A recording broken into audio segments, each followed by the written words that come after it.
Good morning po. Ito po yung ating dalawang inakay na ating i-hand feed lang kasi kinuha na po natin sila sa kanilang parents na i-raise this year. So tingnan po natin. Magagandang lahi po ito kaya naman pagtsatsagaan ko. So pangalawang araw na nila po dito. At titingnan natin kung unang araw pa lang pala nila dito. So titingnan natin kung lalaki sila na as normal na kalapate. So gagawin ko lahat yung aking makakaya para pakainin sila at buhayin. Ito yung papakain ko sa kanila.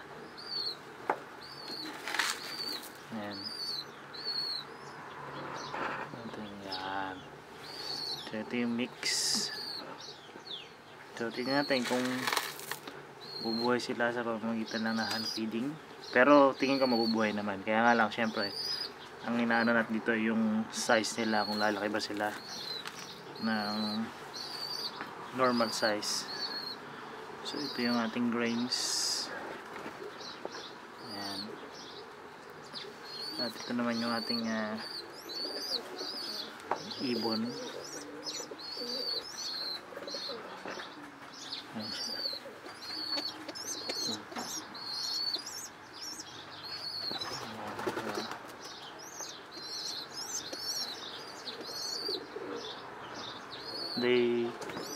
Day 1 natin ngayon, bali October 4th. Tingnan natin, medyo maliit yung size nya, kung makikita nyo. Ayan, medyo maliit. Ito yung mas maliit. So 4th of October ngayon. Yan, maliit pa siya. Ang dahil ng balahibo, pero kung makikita nyo, medyo nalayo ko lang. Ayan. So medyo maliit. So ang habol natin is kung paano sila palalakihin.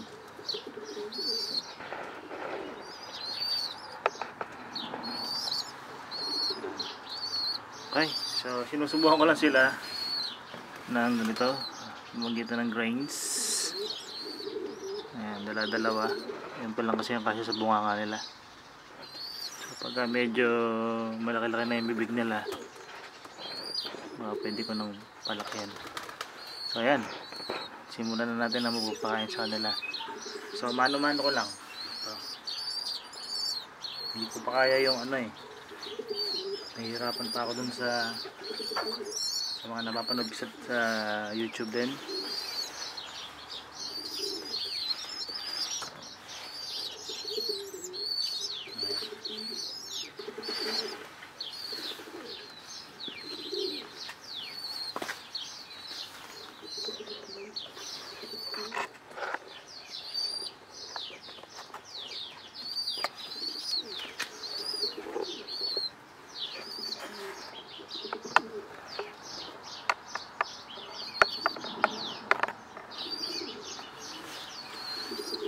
Dito para kita natin yung pagsusubo ko.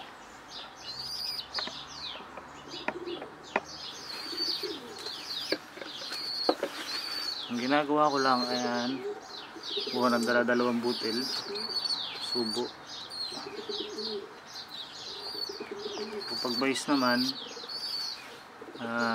itong side sa manga para hindi matusok yung lalamunan. So salit-salitan lang sila hanggang mabusog.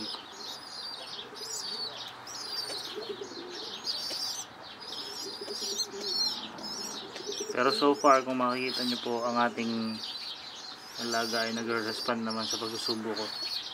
So tingin ko umiyak sila talaga kasi talagang sobrang gutom na.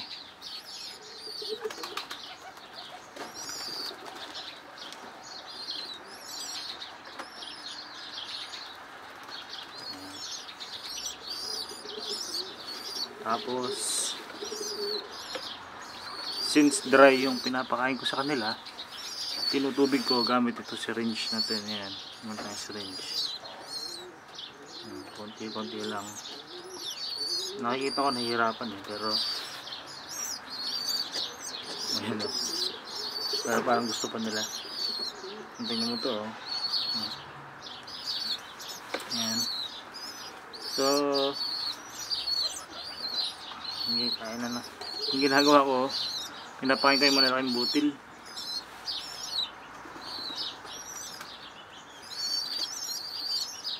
Kasi medyo mahirap din.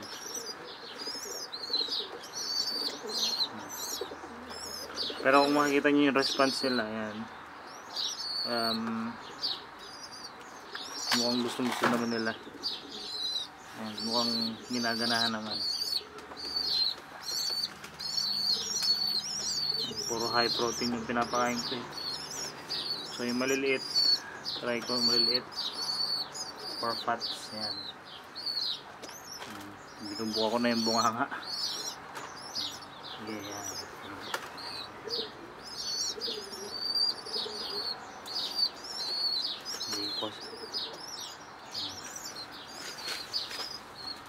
Mukhang okay ah.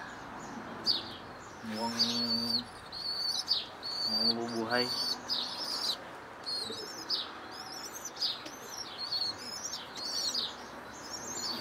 Ayun oh, mahabol pa naman eh. So ibig sabihin hindi siya nahihirapan, di ba?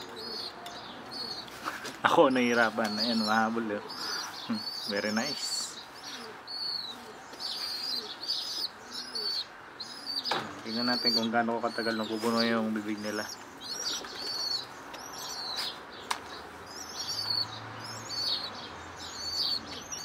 Ito pa. Ito.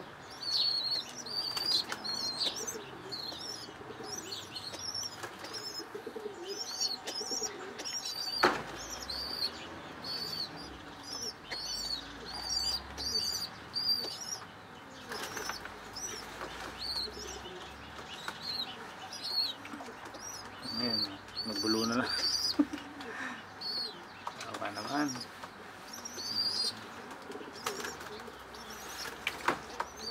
Yun.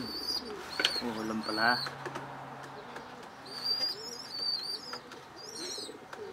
Maliit kasi yung tukanit mo siya. Malambot. Pero lunok naman ang lunok at siya naman yung iyak na iyak. Pero ito, si white feather. White feather yan. Ayan. Yung white feather natin medyo okay, hindi umiyak pero swabe lang.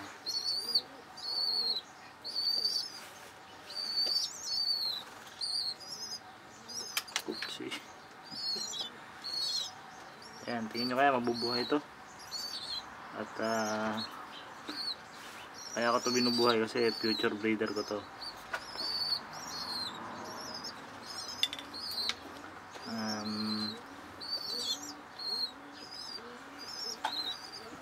Ayan, maganda ng butsi nila.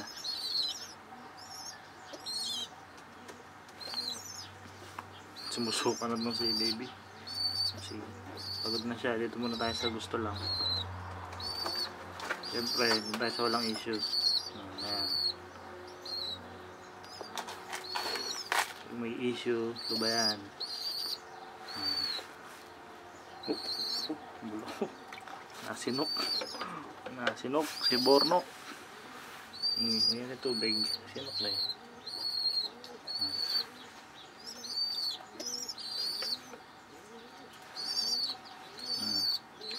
So yun mo tayong tubig para isang puno. Shoot. May mga kalapati, puro tubig na naman yan. Pero yung utak mataba. Ano?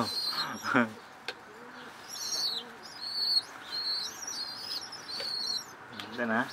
Malaki. Para yung check-in.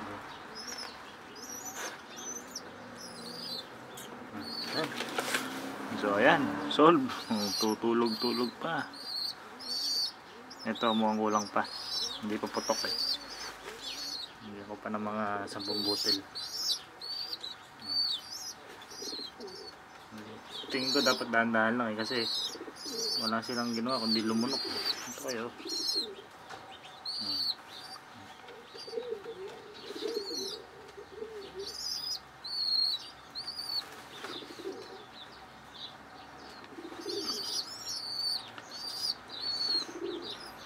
Iyak nang iyak, baka masakit na yung lalamunan nito. Ikaw, pa? Ayaw mo na. Pa, last ball. Yan.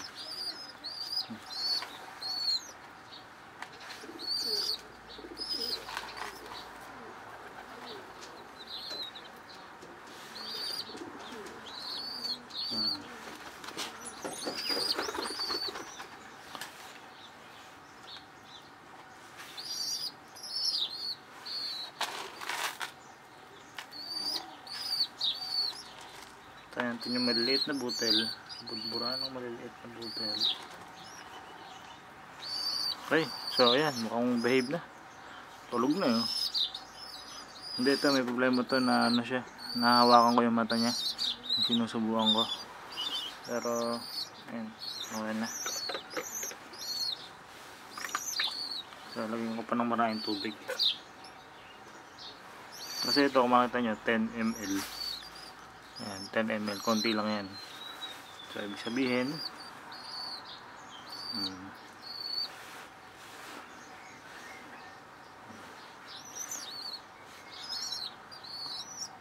ayan, puno na yung lalamunan. Ito isa, okay na.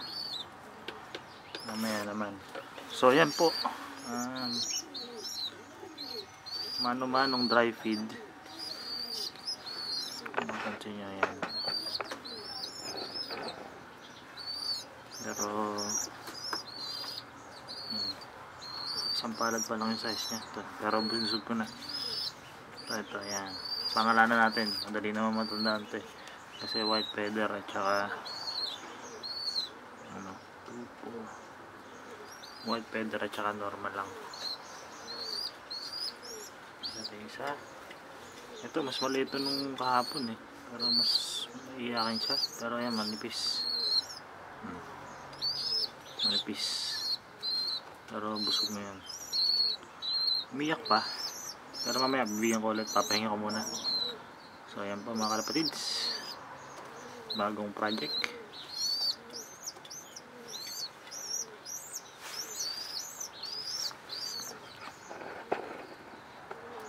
Ayan ang ating bagong projects.